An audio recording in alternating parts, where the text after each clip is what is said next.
नमस्कार मंडळी, मी रोहिणी तुमचं सगळ्यांचं स्वागत करते आपल्या चॅनलवरती. आज सकाळी सकाळी नाश्त्याला शेवाळ्या बनवायचे. ह्या शेवाळ्या ज्या मम्मीने पाठवून दिल्या होत्या आणि एकदम गावरान पद्धतीने बनवायचे आपल्याला. जसं आपण भाजून शेवाळ्याची खीर बनवतो ना दुधात वगैरे, तसं नाही बनवायचं. गावाकडे जशा पद्धतीने बनवतात ना त्याच पद्धतीने बनवायचे. मी एकटी असते नाही तेव्हा मी आपलं माझ्या पद्धतीने चालू असते. पण आत्या इथं असतील ना तर मला विचारल्याशिवाय काय करायलाच होत नाही. प्रत्येक गोष्ट विचारते आत्याला आणि मग मी करत असते. आता पण ह्या शेवाळ्या घेतल्यात, पण किती करू काय करू एकदा आत्याला विचारून येते आणि मग टाकू आपण ते.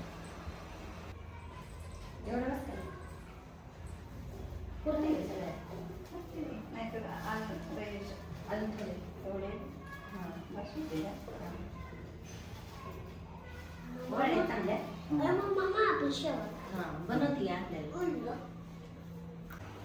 आता आत्या म्हणले तर अजून थोड्याशा जास्त घे, एवढ्या बाद झाल्या आपल्याला सगळ्यांना पुरते.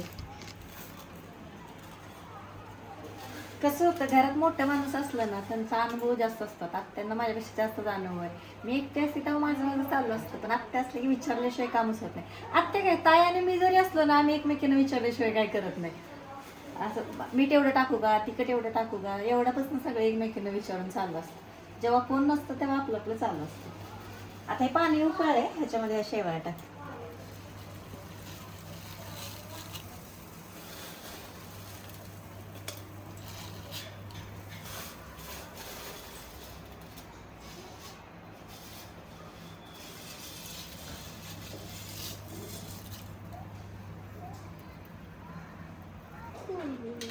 काय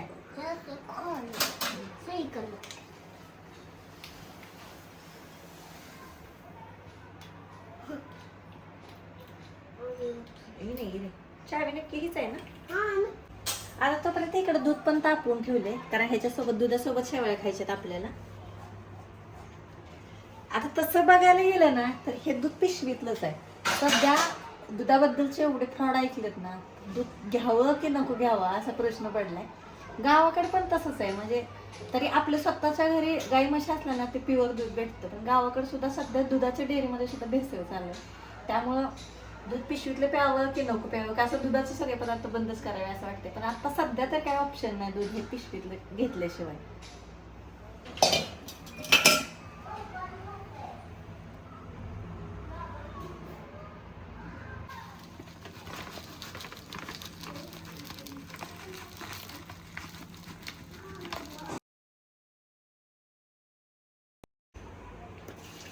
आता हे मोजकाच्या चाळणीत पण तुम्ही आपण चाळून घेऊ शकतो, जी पुरण करतो आपण ती. माझ्याकडे ही गाळणी म्हणून मी ह्यानं गाळून घेते. पाणी बाजूला काढायचं आपलं सगळं. आणि सर्दी वगैरे झाली असेल ना, सर्दी झाली असेल तर खालचं हे पाणी पिलं ना सर्दी कमी येते म्हणतात बरं का.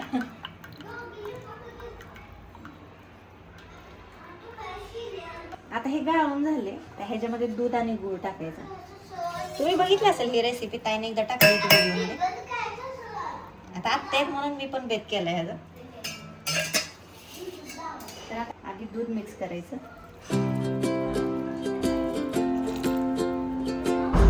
त्याच्यानंतर तूप मिक्स करायचं याच्यामध्ये.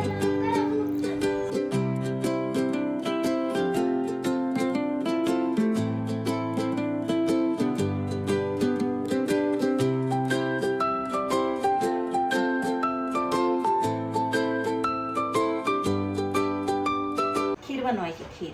गुळ टाकायला? हा, गुळ टाकायला. मला गुळ चपाती देत. आपलं झालं बाळाला, आपल्याला डोसला जायचंय, डोस द्यायचाय, मग देऊन आल्यानंतर तुला गुळ देऊ. चल.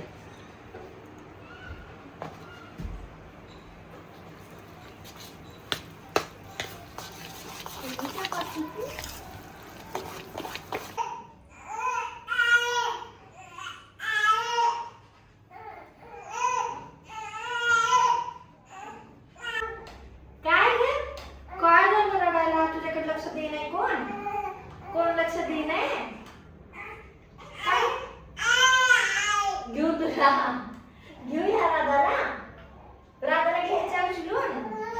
आता राधा घ्यायसाठी रडत होते. राधाला घेऊन मी बसले तोपर्यंत आत्यांची देवपूजा चालू होती. आत्यांकडे लक्ष गेलं खाली माझं तर आत्यांना पाठ घेऊन उभे होते. आज जुगाड आत्याने भारी लावलं होतं, कारण देवघर पूजा करताना देव उंच असल्यामुळे त्यांना करताना जरा अडचण येत होती.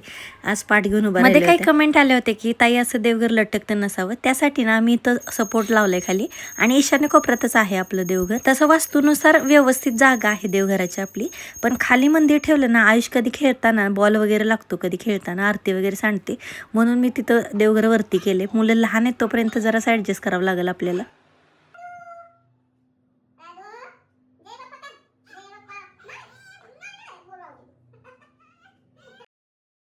आता इकडं आत्यांची देवपूजा होते तोपर्यंत काही भाज्या ऑर्डर केल्या होत्या, त्या भाज्या पण आल्या होत्या. आता या नीट पण करायच्या होत्या आम्हाला, अजून भाजीची तयारी करायची होती. तोपर्यंत नाश्ता करून घ्यायचं म्हटलं.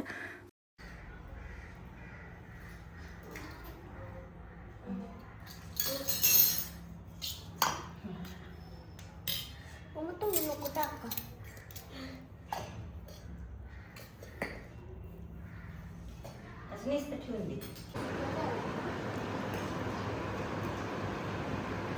छान झाले, छान झाले, छान. थँक्यू. शेवयाची खीर मस्त झाले, या खायला.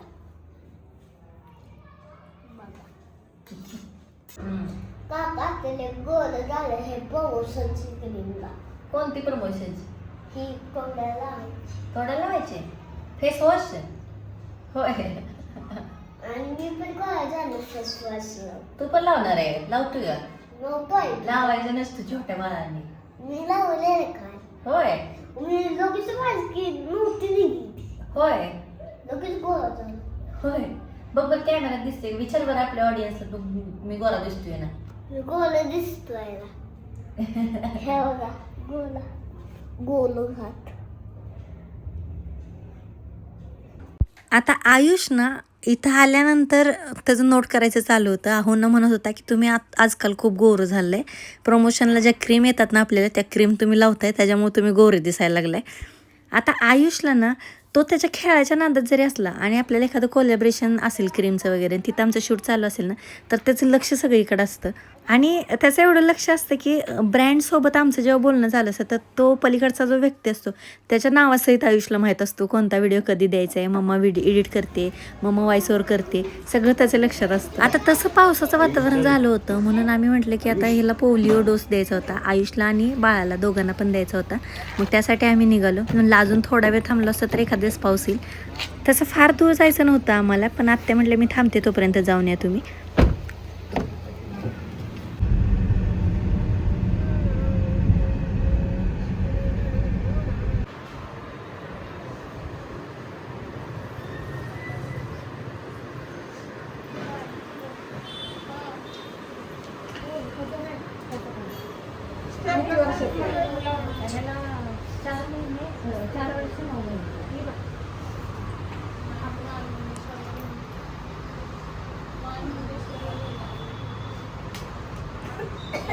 आयुष कसा टेस्ट?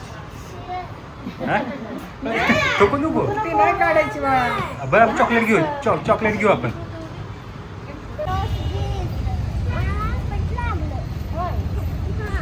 आवडलं नाही तुला? कसं लागत होतं? कलवा कडवा थुकायचं नसतं तरी पण. राधाला आणि आयुषला दोघांनाही पोलिओचा डोस दिला. आयुषला अजून 5 वर्ष पूर्ण झाले नाहीत. आता हा शेवटचाच डोस असेल त्याचा. दोन बूट जिंदगानी किती घेतलाय का. इथं आयुषला 2 बूंद जिंदगी के असं म्हणायचं होतं आणि आज तो पण डोस घेऊन आलाय. आंबट लागत होतं, मम्मा खूप असं म्हणत होता तो. बरं, तुमच्याकडे जर लहान मुलं असतील तर त्यांना आज तुम्ही डोस दिला का नाही हे मला कमेंटमध्ये नक्की सांगा. आणि आजचा हा व्हिडिओ तुम्हाला कसा वाटला ते पण कमेंटमध्येच नक्की सांगा. चला आता भेटूया पुढच्या व्लॉगमध्ये. बाय.